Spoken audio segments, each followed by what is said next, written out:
Madam Vice President, my fellow Americans, to state the obvious, 1 year ago today, in this sacred place, democracy was attacked, simply attacked. The will of the people was under assault. The Constitution, our Constitution, faced the gravest of threats. Outnumbered in the face of a brutal attack, the Capitol Police, the D.C. Metropolitan Police Department, the National Guard, and other brave law enforcement officials saved the rule of law. Our democracy held. We, the people, endured. We, the people, prevailed. For the first time in our history, a president had not just lost an election, he tried to prevent the peaceful transfer of power as a violent mob breached the Capitol. But they failed. They failed. And on this day of remembrance, we must make sure that such attack never happens again. I'm speaking to you today from Statuary Hall in the United States Capitol. This is where the House of Representatives met for 50 years in the decades leading up to the Civil War. This is on this floor. It's where young Congressman of Illinois, Abraham Lincoln, sat at desk 191. Above him, above us, over that door leading into the rotunda, is a sculpture depicting Cleo, the muse of history. In her hands, an open book in which she records the events taking place in this chamber below. Cleo stood watch over this hall 1 year ago today, as she has for more than 200 years. She recorded what took place, the real history, the real facts, the real truth, the facts and the truth that Vice President Harris just shared, and that you and I and the whole world saw with our own eyes. The Bible tells us that we shall know the truth, and the truth shall make us free. We shall know the truth. Well, here is the God's truth about January 6, 2021. Close your eyes. Go back to that day. What do you see? Rioters rampaging, waving for the first time inside this Capitol Confederate flag that symbolized the cause to destroy America, to rip us apart. Even during the Civil War, that never, ever happened. But it happened here in 2021. What else do you see? A mob breaking windows, kicking in doors, breaching the Capitol, American flags on poles being used as weapons, as spears, fire extinguishers being thrown at the heads of police officers. A crowd that professes their love for law enforcement assaulted those police officers, dragged them, sprayed them, stomped on them. Over 140 police officers were injured. We all heard the police officers who were there that day testify to what happened. One officer called it, quote, a medieval battle, and that he was more afraid that day than he was fighting the war in Iraq. They've repeatedly asked since that day, how dare anyone diminish, belittle, or deny the hell they were put through? We saw with our own eyes. Rioters menaced these halls, threatening the life of the Speaker of the House, literally erecting gallows to hang the Vice President of the United States of America. But what did we not see? We didn't see a former president who had just rallied the mob to attack, sitting in the private dining room off the Oval Office in the White House, watching it all on television and doing nothing for hours as police were assaulted, lives at risk, the nation's capital under siege. This wasn't a group of tourists. This was an armed insurrection. They weren't looking to uphold the will of the people. They were looking to deny the will of the people. They weren't looking to uphold a free and fair election. They were looking to overturn one. They weren't looking to save the cause of America. They were looking to subvert the Constitution. This isn't about being bogged down in the past. This is about making sure the past isn't buried. That's the only way forward. That's what great nations do. They don't bury the truth. They face up to it. Sounds like hyperbole, but that's the truth. They face up to it. We are a great nation. My fellow Americans, in life there's truth, and tragically there are lies.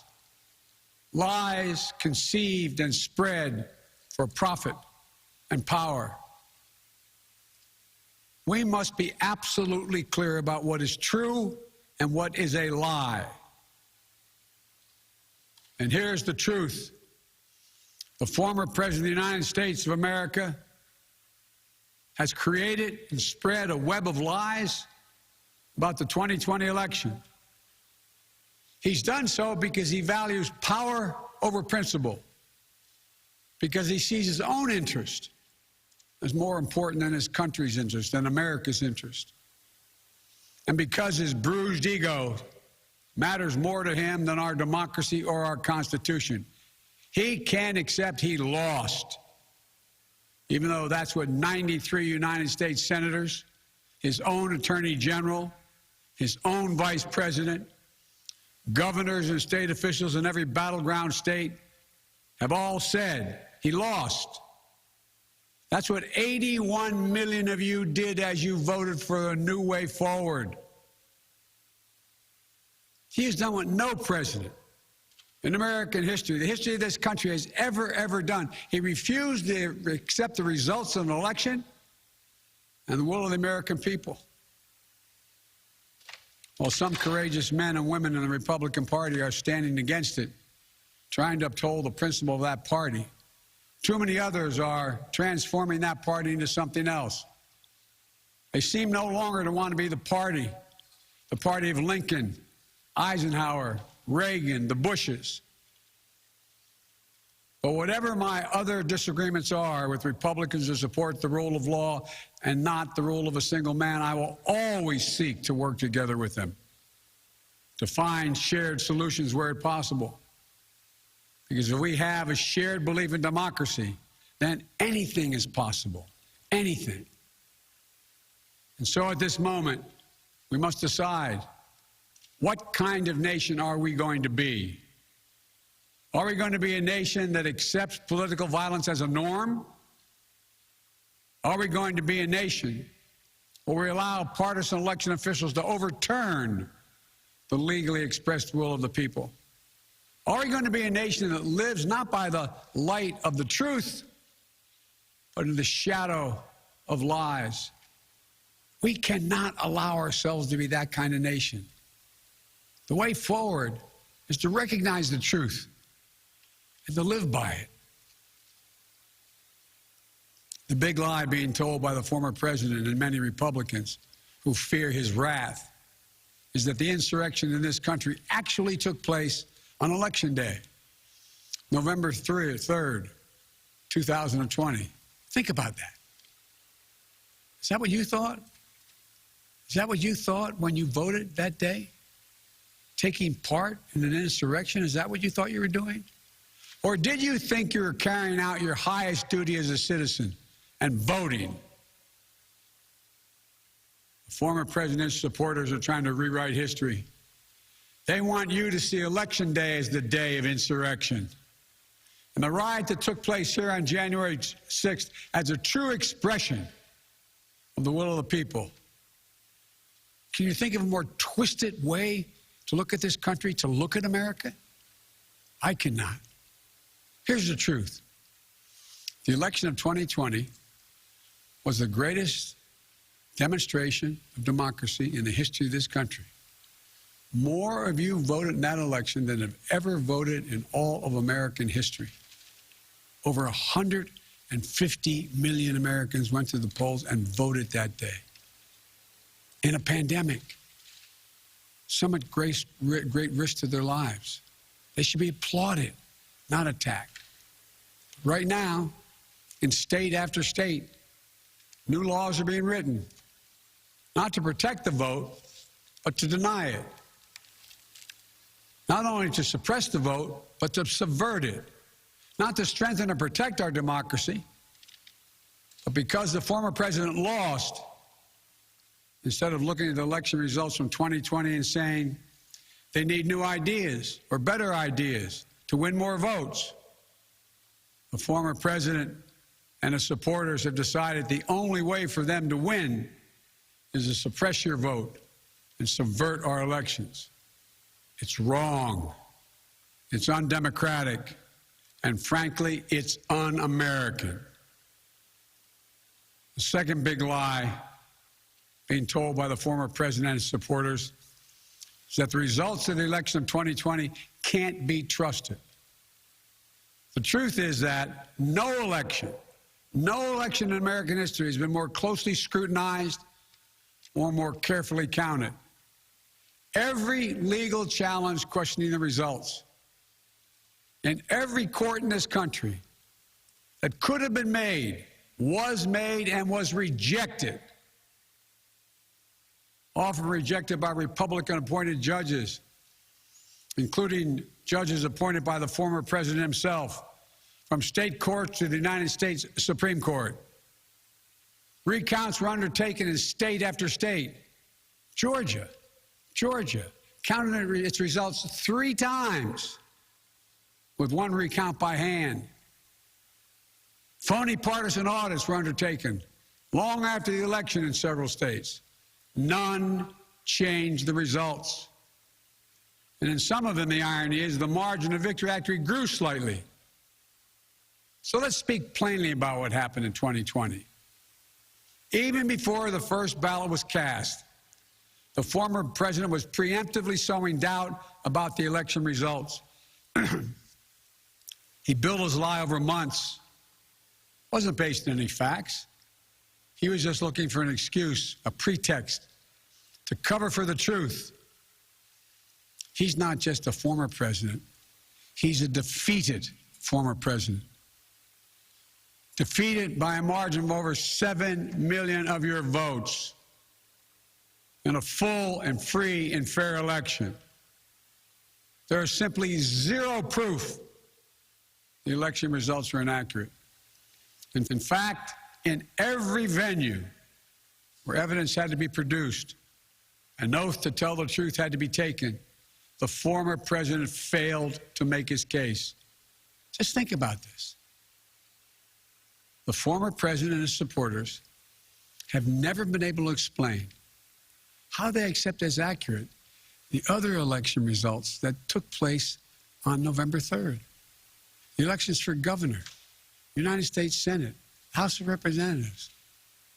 Elections which they closed the gap in the House. They challenged none of that. The president's name was first. Then we went down the line. Governors, senators, House Representatives. Somehow those results are accurate on the same ballot. But the presidential race was flawed. And on the same ballot, the same day, cast by the same voters, the only difference, the former president didn't lose those races. He just lost the one that was his own. Finally, the third big lie being told by a former president and his supporters is that the mob who sought to impose their will through violence are the nation's true patriots. Is that what you thought when you looked at the mob ransacking the Capitol, destroying property, literally defecating in the hallways, rifling through the desks of senators and representatives, hunting down members of Congress? Patriots? Not in my view. To me, the true patriots were the more than 150 Americans who peacefully expressed their vote at the ballot box. The election workers who protected the integrity of the vote. And the heroes who defended this Capitol. You can't love your country only when you win. You can't obey the law only when it's convenient. You can't be patriotic when you embrace and enable lies. Those who stormed this Capitol, and those who instigated and incited, and those who called on them to do so, held a dagger at the throat of America, at American democracy. They didn't come here out of patriotism or principle. They came here in rage, not in service of America, but rather in service of one man. Those who incited the mob, the real plotters who were desperate to deny the certification of this election, and defy the will of the voters. But their plot was foiled. Congressmen, Democrats, and Republicans stayed. Senators, representatives, staff, they finished their work the Constitution demanded. They honored their oath to defend the Constitution against all enemies, foreign and domestic. Look, folks, now it's up to all of us, to we the people, to stand for the rule of law, to preserve the flame of democracy, to keep the promise of America alive. The promise is at risk, targeted by the forces that value brute strength over the sanctity of democracy, fear over hope, personal gain over public good. Make no mistake about it, we're living at an inflection point in history, both at home and abroad. We're engaged anew in a struggle between democracy and autocracy, between the aspirations of the many and the greed of the few, between the people's right of self-determination and the self-seeking autocrat. From China to Russia and beyond, they're betting that democracy's days are numbered. They've actually told me democracy is too slow, too bogged down by division to succeed in today's rapidly changing, complicated world. And they're betting. They're betting America will become more like them and less like us. They're betting that America is a place for the autocrat, the dictator, the strongman. I do not believe that. That is not who we are. That is not who we have ever been. And that is not who we should ever be. Our founding fathers, as imperfect as they were, set in motion an experiment that changed the world, literally changed the world. Here in America, the people would rule. Power would be transferred peacefully, never at the tip of a spear or the barrel of a gun. They committed to paper an idea that they couldn't live up to, but an idea that couldn't be constrained. Yes, in America, all people are created equal. We reject the view that if you succeed, I fail. If you get ahead, I fall behind. If I hold you down, I somehow lift myself up. The former president who lies about this election and the mob that attacked this Capitol could not be further away from the core American values. They want to rule, or they will ruin. Ruin what our country fought for at Lexington and Concord, at Gettysburg and Omaha Beach, Seneca Falls, Selma, Alabama. What we were fighting for? The right to vote, the right to govern ourselves, the right to determine our own destiny. With rights come responsibilities.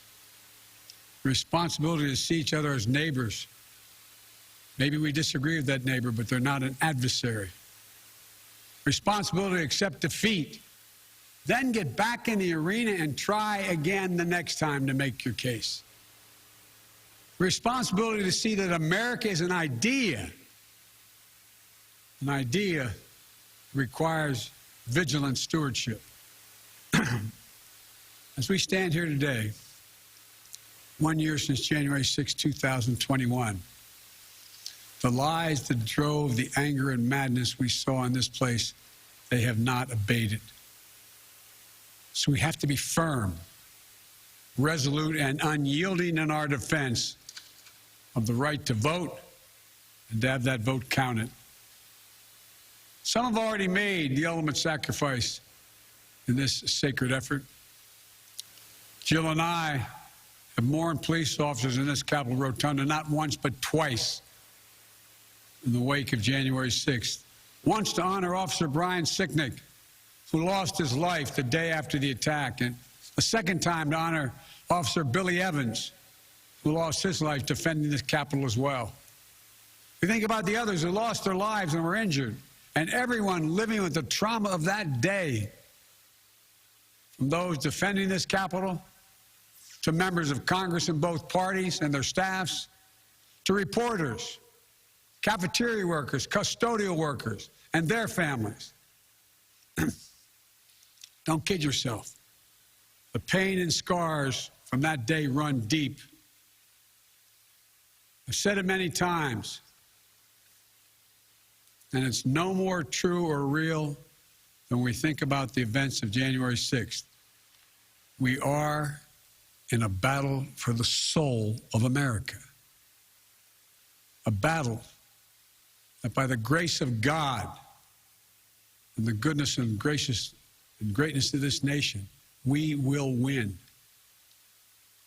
Believe me, I know how difficult democracy is, and I'm crystal clear about the threats America faces. But I also know that our darkest days can lead to light and hope. From the death and destruction, as the Vice President referenced in Pearl Harbor, came the triumph over the forces of fascism. From the brutality of Bloody Sunday on the Edmund Pettus Bridge came historic voting rights legislation. So now let's step up, write the next chapter in American history, where January 6th marks not the end of democracy, but the beginning of a renaissance of liberty and fair play. I did not seek this fight brought to this Capitol 1 year ago today, but I will not shrink from it either. I will stand in this breach. I will defend this nation, and I will allow no one to place a dagger at the throat of democracy. We will make sure the will of the people is heard, that the ballot prevails, not violence, that authority in this nation will always be peacefully transferred. I believe the power of the presidency and the purpose is to unite this nation, not divide it, to lift us up, not tear us apart. To be about us, not about me. Deep in the heart of America burns a flame lit almost 250 years ago of liberty, freedom, and equality. This is not a land of kings or dictators or autocrats. We're a nation of laws, of order, not chaos, of peace, not violence.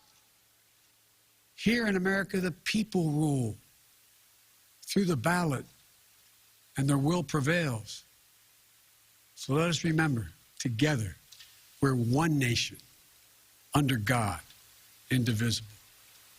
That today, tomorrow, and forever at our best, we are the United States of America.